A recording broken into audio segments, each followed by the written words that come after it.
चलिए अगली खबर का रुख कर लेते हैं। खबर आपको बता रहे देहरादून से, जहां नई कार्यकारिणी के चुनाव की प्रक्रिया, बीजेपी ने तैयार की निकाय चुनाव की रणनीति। अक्टूबर और नवंबर में शुरू होगी प्रक्रिया। धामी सरकार के मंत्रिमंडल विस्तार और सरकार में दायित्व वितरण की संभावनाओं पर चर्चा हुई। तो नई कार्यकारिणी के चुनाव की प्रक्रिया से पहले बीजेपी ने निकाय चुनाव की रणनीति तैयार कर ली है। अक्टूबर और नवंबर में प्रक्रिया शुरू होगी।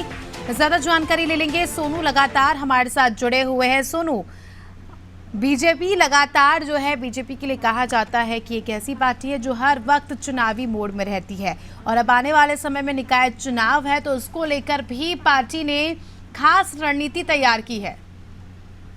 बिल्कुल ठीक कहा आपने अस्मिता, क्योंकि जिस तरह से बीजेपी की कार्य संस्कृति और जिस तरह से अनुशासनात्मक तरीके से बूथ प्रबंधन पर बीजेपी लगातार फोकस कर रही है, और देहरादून से लेकर दिल्ली तक और दिल्ली से लेकर देहरादून तक पार्टी के नेताओं का जिस तरह से मंथन चल रहा है, एक के बाद एक बीजेपी के तमाम रणनीतिकार जो है वो रणनीति तैयार कर रहे हैं।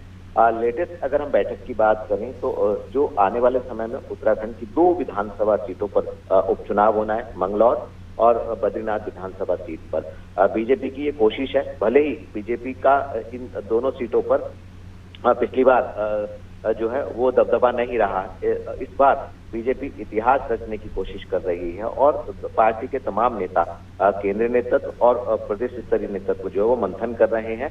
दिल्ली से लेकर देहरादून तक जो बैठकों का सिलसिला जारी है, उसमें उपचुनाव को कैसे बीजेपी जीतेगी, बूथ प्रबंधन के फॉर्मूले को अख्तियार करते हुए कैसे बीजेपी अपनी रणनीति में सफल होगी, इसकी रणनीति बनाई गई है। इसके साथ साथ आपने स्वयं इस बात का जिक्र किया कि उत्तराखंड की धामी सरकार में 4 मंत्री पद के जो पद हैं वो अभी खाली हैं। तो मंत्री पद जो है किन किन विधायकों को दिया जाएगा, इस पर देहरादून से लेकर दिल्ली तक मंथन चल रहा है।